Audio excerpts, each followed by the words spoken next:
From incredible desserts to the perfect piece of prime rib, these are the times Chef Ramsay was left speechless. Now, you must be wondering what a restaurant like Spin a Yarn is doing on this list. But as it turns out, it's not without a good reason that this joint, based in Fremont, California, is on the top of my list today. You see, this steakhouse was owned by Saki, a Greek immigrant who had purchased the restaurant back in 1995. Interestingly enough, Jennifer, who initially applied to be a waitress at the restaurant, ended up in a relationship with Saki. And well, 2 years later, they became husband and wife. When business started to take a nosedive, Jennifer came up with a not-so-bright idea. She decided to take matters into her own hands and spent an additional $650,000 on top of Saki's initial $300,000 budget to remodel the restaurant.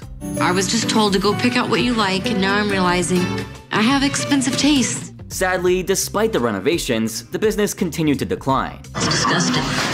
The pasta's overcooked. But what really strained the couple's relationship further was this. Irritates me that I put my heart on my sleeve and... Jennifer, I have no energy anymore to fight with you. In fact, this was a significant part of why they reached out to Chef Ramsay for some help, and boy, it was gonna get dramatic after he showed up. When Chef Ramsay arrived, he was taken aback by the extensive renovations. I mean, just look at all that. It's $50 each. So you get those stunning tiles and you put the butterflies on there. The bathroom was undeniably nice, but it was cold comfort to Chef Ramsay, who couldn't help but wonder if the money might have been better spent somewhere else. For his meal, he ordered a Greek sampler, a crab louis, and a filet mignon. However, what arrived at his table left much to be desired. Has that got mashed potatoes in there? It is canned salmon caviar. Canned? Canned. Yeah, it was canned. The crab louis wasn't any better. First of all, it didn't smell fresh, and the taste? You have to see Chef Ramsay's reaction to it. Disgusting. And surprise, surprise, the crab meat came out of a can too. Talk about a disaster. Overall, it was a disappointing experience that left Chef Ramsay saying this. That's their way of teriyaki sauce. OMG. Definitely doesn't sound like a dish anyone would want to try, right? Anyway, after putting in great effort to help the owners understand why their business was failing, training the staff, especially the chefs, and simplifying the menu to focus on single cuisine, they were finally ready for the relaunch. On the relaunch night, Saki motivated his team to do better, and the dishes they served were a hit. Are you gonna share them? Quite the comeback, don't you think? Jennifer in particular sliced huge portions of prime rib for anyone who ordered it, and guess what? It became so popular that they were running out even before a bunch of VIP guests arrived. You see, portion size is just as important as the dish itself. And Jennifer, in all of her excitement, forgot about that. To make things even worse, the VIPs all ended up ordering prime rib, and that turned out to be an oops moment cause they had already run out. But guess what? Victor had ordered extra just to be on the safe side. Smart move, huh? And his foresight proved to be worth it. The VIPs were more than pleased. You're the best. Can we take a picture? Again. That's my man. Once the night came to a close, Chef Ramsay had nothing to say but this. The most important thing is the three of you. Like that. One little unit. Yup, he praised the whole team for putting together a successful relaunch despite everything they had just been through. You see, Chef Ramsay's intervention not only helped rescue the failing business, but also played a role in mending the strained marriage between the owners. They eventually turned things around for the better by focusing on a single cuisine, significantly streamlining the menu. As of today, the restaurant is still getting people through their doors in search of that delicious prime rib. They've also resurrected some favorite menu items, and it seems like they've made substantial improvements. To this very day, they're keeping up that success that Chef Ramsay helped them find. That was definitely a feel-good ride. Now, moving on to this next restaurant, where Chef Ramsay had some choice words for its kitchen. Your refrigeration unit was one of the most disgusting fridges I've ever seen. Okay, so after seeing that, what could possibly make this restaurant fit to be on today's list? Well, let's find out. Chef Ramsay and his crew paid a visit to this cozy Greek eatery in Phinney Ridge, Washington during season 6. The place was struggling with massive debt and their menu desperately needed a major revamp. When the famous chef sat down to order, he was shocked after seeing this. That's not all on the menu, surely to hell. It's a Bible. It's an encyclopedia. The menu was overly extensive, spanning more than 6 pages and featuring a whopping 9 specials, definitely too much for one place to handle. Curiosity led Chef Ramsay to order a unique dish. Am I seeing things? Pumpkin hummus? Pumpkin hummus. Come on, stop. Pumpkin hummus? Have any of you tried this before? Anyway, he also tried the moussaka and the house gyro. And could you guess how the first dish tasted? See, that does not make sense. Well, his face says it all. It just had way too much garlic in it, and overall was just plain awful. Elise had high hopes for the moussaka, considering it was the restaurant's standout dish, but Chef Ramsay had something entirely different to say about it. Meat is very sweet, and yet the eggplant is very bitter. The eggplant is undercooked. He found it disappointing with that strangely sweet meat, undercooked eggplant, and all that unnecessary grease. And the house gyro? It was a total disappointment. It looks like a plate full of puke. What a mess. It was so bad that the famous chef refused to even taste it. And when Chef Ramsay found himself in the restaurant storage, it was a real eye-opener. This place was plagued with a multitude of issues. It stinks and it's disgusting. How old is this stuff? Ugh. There were no dates or labels on the packages, a ton of old and sticky produce, and the alarming practice of storing raw meat right next to the cooked meat. But the final straw was when he stumbled upon a padlocked fridge. And what he found inside was beyond appalling. There's not food. Mold on top. God damn, that's enough to send a customer to the hospital. In a fit of anger and concern for the customer's safety, Chef Ramsay made a decisive move. We need to shut down the restaurant. No one's getting food. Well, of course the kitchen was shut down for the night, but the famous chef wasn't gonna bow out now. His first task was to trim down the bloated menu. Initially, Peter, the owner, was hesitant to cut out most items. But eventually, he agreed to a significant reduction, bringing down the menu from a staggering 64 items to a manageable 21. While Peter was working on the menu revamp, Chef Ramsay's team gave the dining room a fresh look complete with new decor, vibrant colors, updated tables and chairs, and quality china. Stunning. Whoa! That's it. Everyone was moved to tears of joy when they saw the transformed restaurant. You're the best. You're the best. A heartwarming moment if I've ever seen one, right? What's more, Chef Ramsay had more surprises in store. This is your new POS system. Yup, from a modern POS system to personally teaching the staff, Chef Ramsay left no stone unturned. Chef Ramsay is boosting my confidence by teaching me the science behind the dish. And hey, it's on the best kitchen nightmares restaurants list, so, you know, the relaunch went off without a hitch. How's everything tasting so far? Really good. And better yet, Chef Ramsay genuinely made a significant impact on their lives. I was serving the best pumpkin hummus I've ever made. Oh, I'm gonna miss this guy. However, what the famous chef said next demonstrated that this restaurant was one of the highlights of his career. This restaurant leads 30 years, and I can't ever remember rooting for a family more than this one. Now, following Chef Ramsay's departure, the restaurant made some adjustments. They decided to retain some of the dishes, but also brought back a few fan favorites. But hey, it looks like they learned their lesson. Today, the restaurant continues to thrive, earning decent reviews for its great food and service. But now, off we go to Blackberry, a restaurant which was drowning in soul food that had somehow lost its, well, soul. The majority of the dishes were disappointingly dry and flavorless, with one of them even causing Chef Ramsay to feel physically ill. I need the toilet, excuse me. I knew they'd come out quicker than they went in. Holy crap. However, it appeared that the staff may have saved the best for last, hinting at a glimmer of hope in an otherwise grim situation.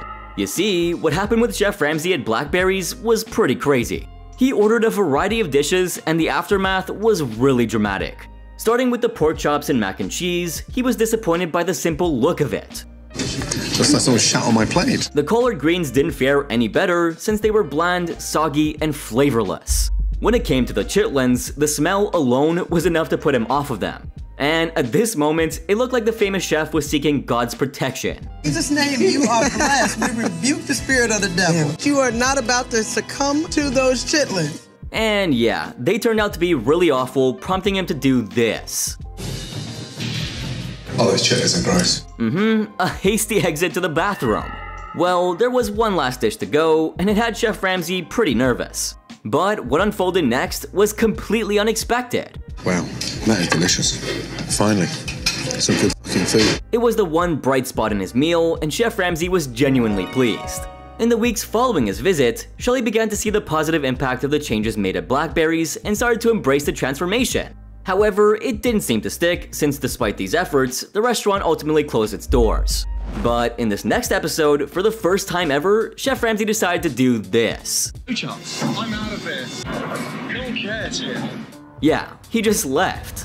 Hot Potato Cafe was facing a serious crisis, earning it the unfortunate reputation of Spuddy Hell. The root of the problem was in the fact that the head chef was a 21-year-old woman named Danielle. What made the situation particularly challenging was this. I actually have no formal experience. So you're not even a trained chef? No, not at all. Danielle lacked any formal culinary training and was still primarily filling the role of chef out of a sense of obligation to her family. When Chef Ramsay first arrived, he decided to sample a few dishes, which I'm sure you can guess how that went. Like lumps of glue. What a embarrassment. The horror of discovering 3-week-old frozen potato skins on the menu was just the tip of the iceberg. There was not a single item on the menu that he even remotely enjoyed. Our man was disgusted. I got 2/3 mash and 1/3 of greasy minced lamb. That's not the shepherd's pie I know. News of Chef Ramsay being in town led to a packed restaurant that night, but unfortunately, the service was chaotic. Pay attention. Gotta calm down. And the food? Well... It really is. It's like really doughy and salty. And it was well below par, to the point that he wouldn't even feed it to his dogs. Frustrated by the lack of care and commitment in the kitchen, Chef Ramsay gathered the staff and delivered a stern talk about the restaurant's dire situation. In a surprising move, he actually left the restaurant that very night. However, the owners were determined to turn things around and decided to do this. Gordon! We really need your help. Can you just help us, please? The poor ladies finally had the heart to express themselves. We care about this business. We just feel like we're so freaking buried and so lost. And, of course, Chef Ramsay returned. But that's when he was met with a pleasant surprise. Despite initially struggling and lacking formal culinary training, Danielle surprised everyone, including Gordon Ramsay himself, and here's how. With minimal guidance from Chef Ramsay, she managed to create a baked potato dish that not only impressed him, but also earned his endorsement. In fact, the famous chef was so taken with Danielle's recipe that he decided to do this. Really good job. I like that one. Danielle's goes on the menu. Danielle, great job. Delicious. Yep, her dish was added to the Hot Potato Cafe's menu immediately that very night, a significant vote of confidence in her culinary skills. And Chef Ramsay helped her and the restaurant even further by bringing in an experienced chef to mentor Danielle. And guys, let me tell you, it was the most heartwarming moment ever. 21 years of age, I'm telling you, you're so composed. Well done. The famous chef was over the moon to see this 21-year-old chef, a real diamond in the rough, refusing to give up like that even when the 3 owners had thrown in the towel. You're gonna explode. I believe in you. Now believe in yourself. Just look at how thrilled he was. This episode was like a masterclass in not giving up, adapting to better ways of doing things, and getting to the heart of the problem to make things better. Danielle was the epitome of all these ideals. Let's move on to Pantaleone's Pizza in Denver, Colorado, which was featured in the first episode of Season 7. It's here that Chef Ramsay encountered one of the most stubborn owners ever. You're in denial. I am disagreeing with you. Stop. Stop! Somehow, Chef Ramsay managed to break through and help them turn their lives around for the better. And guess what? Today, this restaurant has not only survived, but thrived, remaining open and successful. Claiming to have the best pizza in Denver, Chef Ramsay's makeover seemed to have helped them get up with the times, though they have continued to use their own secret homemade pizza crust. And their condition before the success was way worse than you'd ever imagine.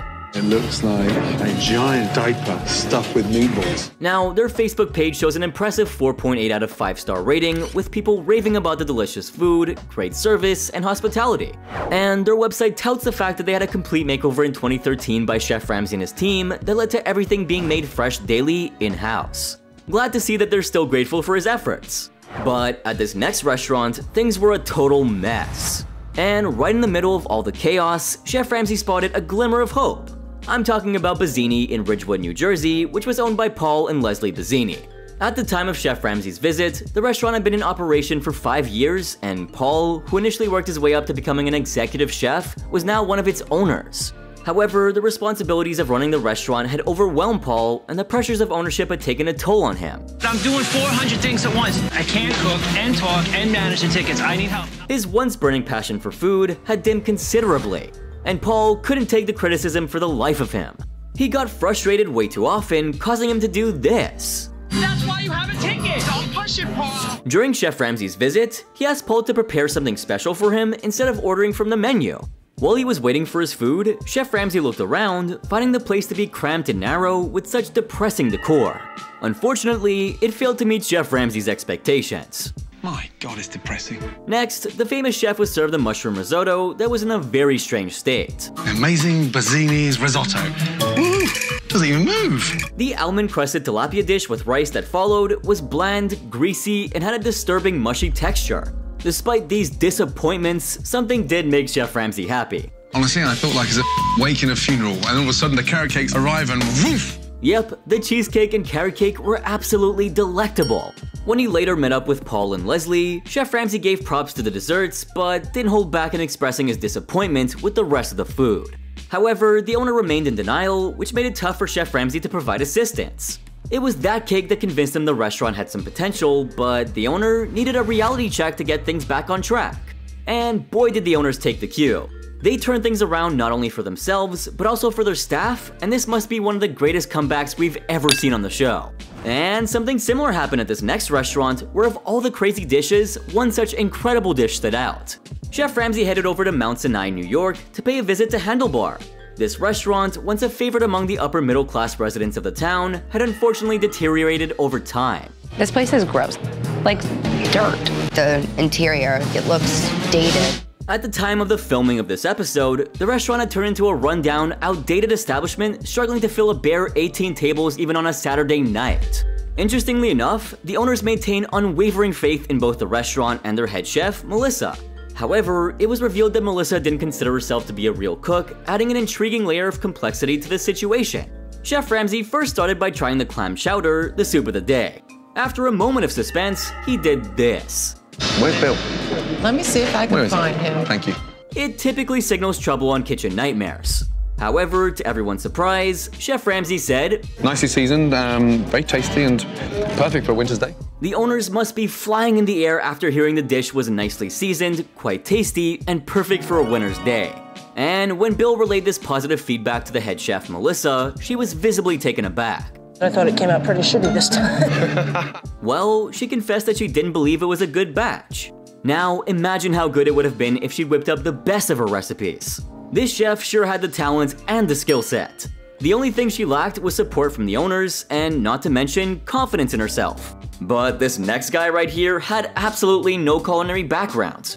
And yet, he somehow managed to leave Chef Ramsay stunned. This time, Chef Ramsay went behind bars once again. The culinary genius took a trip to Doncaster Prison, where one inmate's life might just change another forever. The prison definitely wasn't renowned for its food, but it did offer a catering course to rehabilitate inmates. And this time, there was a force to be reckoned with. Apparently, 3,500 meals go out of the prison's kitchen every single day. And even Chef Ramsay was shocked to hear the numbers. While several inmates worked day and night to push out these orders, Kieran Tarf, Hafiz aka Baby, Jacko, and Daz were the best cooks in the wing. Well, this is where things get really interesting. Now that Chef Ramsay was here, let's take a look at how they fared against one of the biggest icons in the food industry. These guys might be cooking thousands of meals, but they're no culinary geniuses. They just do what they're instructed to, so Chef Ramsay started off with a little introduction. And guess who he introduced them to? Lemongrass. It's not surprising that none of them had ever cooked with this ingredient before. Chef Ramsay then moved on to showing them an easy recipe that could be paired with any kind of meat. And that's when something happened that nobody ever saw coming. Chef Ramsay proposed that they have a competition with cutting onions, but little did he know he was gonna get beaten at his own game.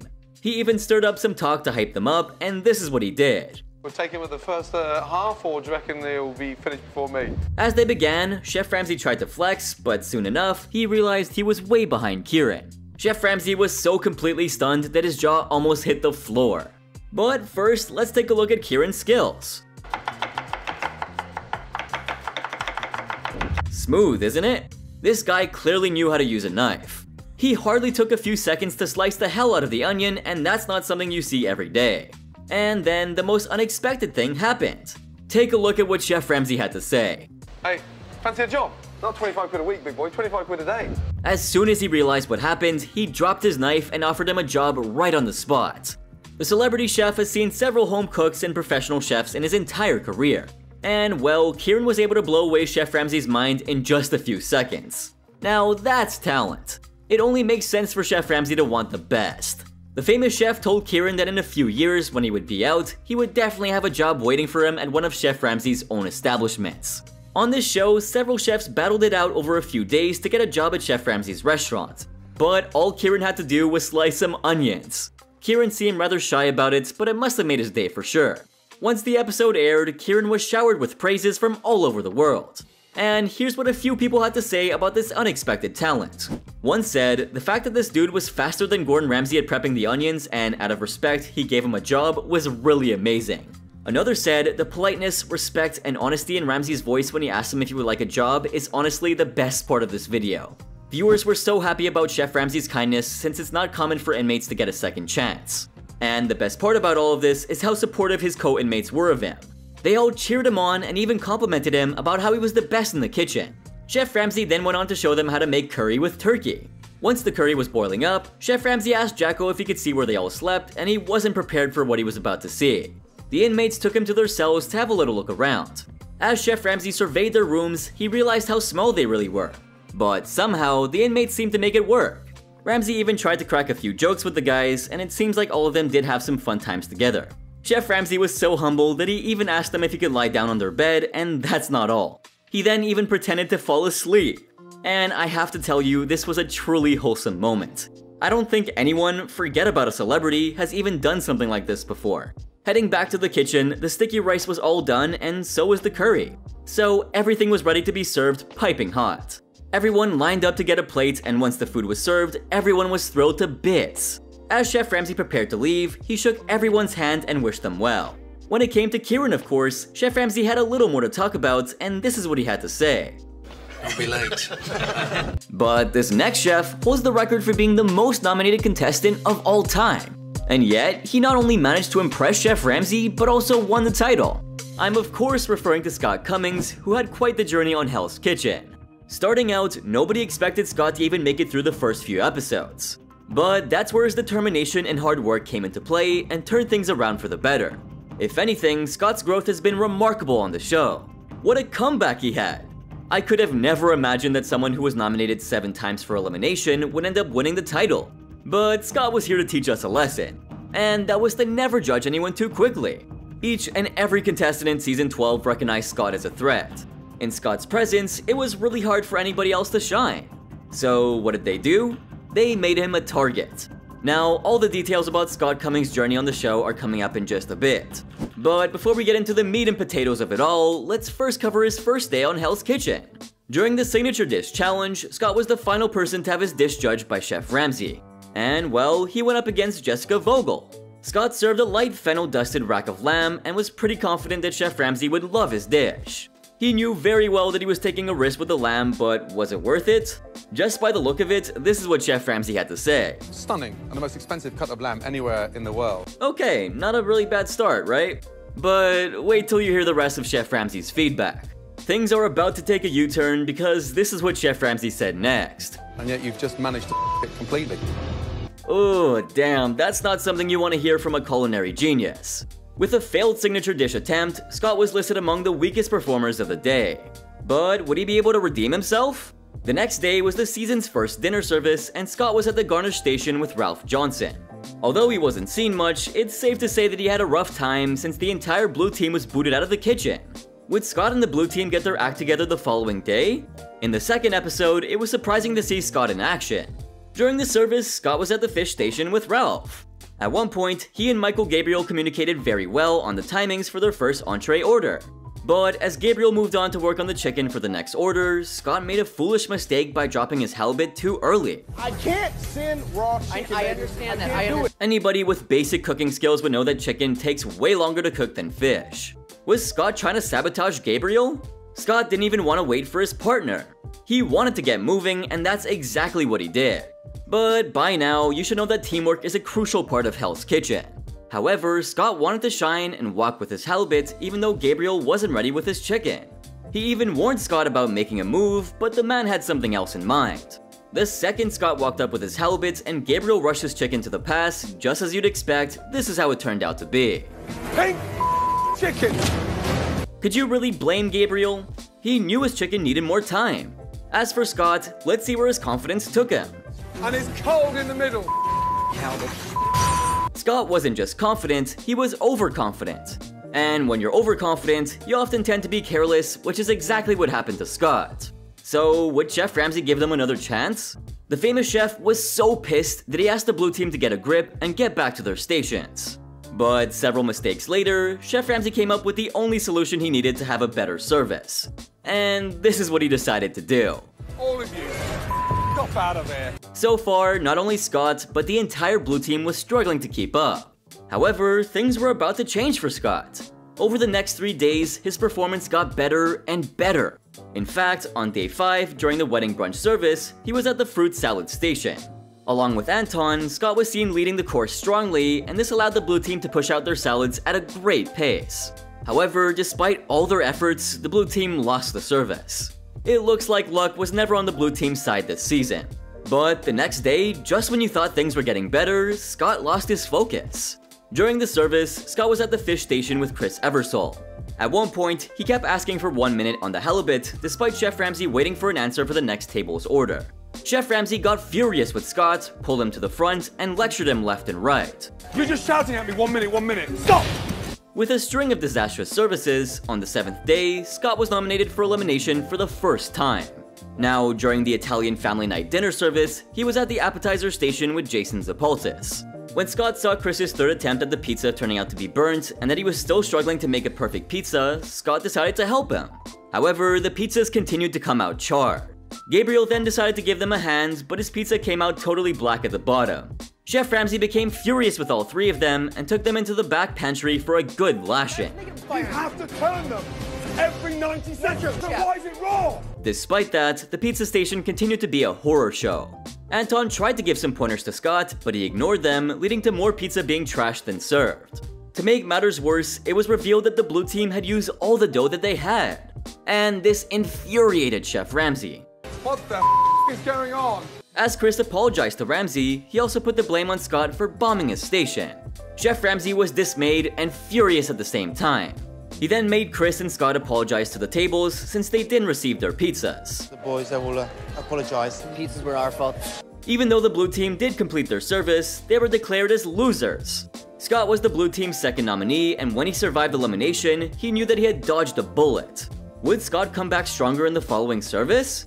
Well, the next day, Scott knew that he had to up his game, and as much as he tried, he failed to do so.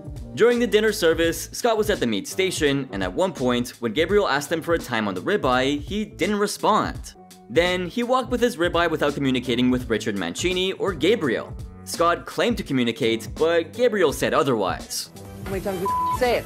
You never said it! The miscommunication led Gabriel and Richard to rush the garnishes, but thankfully, they were accepted. After a ton of ups and downs, the blue team eventually won the service. The following day, there was no service but individual evaluation reports. This meant that 2 chefs from both teams would be going to the Cook for Your Life challenge. Scott was the 7th person up for evaluation, and this is what went down. I think I'm the best chef in the blue team, yes. Show it. We haven't got long. He's sounding overconfident again, huh? Well, Scott wasn't deemed to be the weakest chef, but he knew that anything could happen. And to keep his place in the competition, he needed to be way more focused. However, the next day, Scott was nominated for a second time. It was the gastropub night, and Scott was at the garnish station. As the blue team moved on to the entrees, he tried to coordinate with his team. But he forgot to coordinate with himself and ended up sending out soggy fries. That wasn't the only mistake Scott made at the time. He also sent up a watery salad, and this angered Chef Ramsay. Hey. That's a salad. I got it. Later, when Gabriel pushed Anton to bring his chicken to the pass, Scott wasn't ready with his fries. With way too many mistakes and fewer orders getting served, the red team was called to help the blue team. And eventually, the blue team was just kicked out. Tough luck. But hold on to your seats, since this disaster was followed up with more drama. He's nothing but a professional expediter, chef. All he does is talk.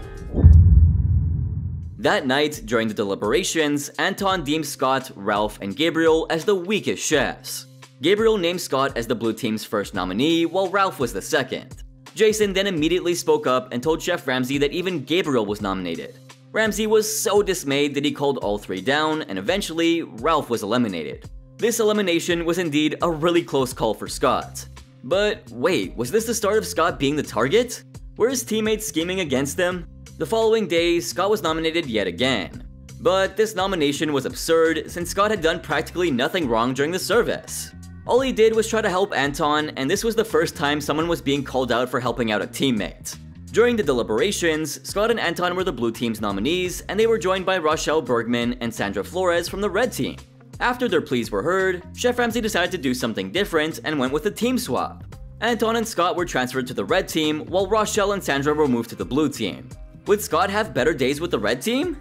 Sadly, the team swap didn't change anything for Scott since he was nominated for elimination on his first day in the red team. Scott.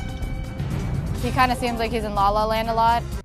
Anyway, it was the charity night dinner service and Scott was in charge of the rack lamb course. At the time of plating, he was caught saucing the lamb with a ladle. Chef Ramsay was dismayed, but showed him how to do it regardless. Young man, look, drain off the olives, look, just watch me and I'm helping you. Thank you, Chef. From then on, Scott picked himself up and his course came out perfectly. However, both teams were named joint losers. Now, the real question is, was saucing with the wrong utensil worth the nomination? Of course not. But that's what happened, and thanks to Chef Ramsay's wise decision-making skills, Scott was saved once again. Episode 13 was the only day when Scott got a break from being nominated, and this lifted his spirits and made him think that he broke the curse. But the very next day, he was called down yet again. During the service, Scott was at the appetizer station. With some help from Anton, Scott was able to get his appetizers accepted. Later, when Kasia Zolokoffer sent out an incomplete order of scallops, Chef Ramsay asked Scott to cook him a fresh scallop. However, instead of just firing one piece of scallop, Scott fired an entire order of them. Then, when Anton was struggling at the meat station, Scott went to assist them by slicing the chicken. Unaware of how the chicken was cooked, Scott walked up with the chicken only to find out that it was still raw. And this left Chef Ramsay furious. You sliced the chicken, yes? Yes, Chef. That's 2 minutes under. Though, was it Scott's fault? Nope. But Joy Parham Thomas and Kasia named him as a nominee regardless. Ideally, if you ask me, Kasia should have been nominated for elimination along with Anton and not Scott. But Joy simply wanted to save Kasia, so she threw Scott under the bus. As time passed on, Scott realized that he had to fight his battles by himself. And this helped him make a lot of improvements over the next few days. Though he still lacked leadership skills, he desperately tried to work on them. And eventually, Scott aced the challenges. I'm sure Chef Ramsay noticed his improvements too, which is why he decided to save him despite the repeated nominations. But let's not get carried away, since Scott was back into making mistakes on the 16th day during the service. He was at the fish station, and Scott pissed off Chef Ramsay by working on 3 halibuts instead of 2. When Ramsay questioned him, instead of apologizing, Scott tried to act smart. He argued that he was prepping for the next order in advance. Do you really think Chef Ramsay was gonna appreciate his forethought? Well, this is what happened. There was 2 ways. There's one following right behind it, Chef. But it's not fired, idiots! Later, when he switched over to the salmon, it came out burnt. And that angered Chef Ramsay once again. You're making mistake after mistake. All you're doing is pissing me off. That night, Scott was the red team's nominee, and this time, it was a valid nomination. Would Chef Ramsay not forgive him for screwing up, or would he be given another chance? Scott was in the bottom 2 along with Jason, and surprisingly, both of them survived. What's more, they were also given a black jacket. Now, the following dinner service, Scott was at the appetizer station with Joy. On the final appetizer order, the risotto that Scott made came out mushy, and so he refired it without saying anything about it to Chef Ramsay. Then, when Chef Ramsay asked for the risotto, Scott told him that he needed 6 more minutes without telling him the reason. And this made the famous chef furious. Ramsay then asked Joy about it and asked Scott to bring the risotto to the pass. Once he did, this is what happened. Before you set me back another 6 minutes, that's my job, I need to know. Later, when Kasia was struggling at the fish station, Scott was assigned to take over for her. And because of this, Chef Ramsay was forced to send out an incomplete order. As they worked on the refire, it came out raw as well. Ramsay told him to bring it to the pass, but Scott tried to get back on the fish, and this pissed off the famous chef. Hey, I'm gonna turn you upside down, put that down. All hell broke loose when Scott snapped at Chef Ramsay, and I can't even believe he did that. What are you? I don't know what you're talking about, Chef. The hell is cooked, Chef. Shut it! During the deliberations, although Scott wasn't nominated by his team, Chef Ramsay had other plans. It's not about the fact you're answering back, it's what you said. That was the insult. It was a miracle that Scott survived elimination. On the 19th day, to determine if they were worthy of being in the finals, the remaining chefs ran the pass. Scott was the 3rd person to run it, and Chef Ramsay liked the way Scott called out the ticket orders with authority. And not only that, Scott took charge like a true leader. When sous chef James replaced the chicken order with a duck breast, Scott instantly recognized the mistake and ran the pass very diligently. During the deliberations after Rochelle was eliminated, Scott was named as the first finalist. Chef Ramsay was highly impressed with his improvement, and this is what he had to say. You are the biggest comeback chef in the history of this competition, let me tell you. We're now down to the final day, and every finalist went through a final tasting challenge. And well, Scott won the challenge with an easy breezy 43-42. During the final service, he did an amazing job as a leader. In fact, when Scott saw Jessica wasn't bouncing back from her mistakes, he immediately kicked her out of the kitchen. Scott knew that he had to be tough, and thanks to his high-handedness, the service did end on a high note. After a great dinner service by both Scott and Jason, it was now time to know who the winner was. And hands down, without a doubt, it had to be Scott.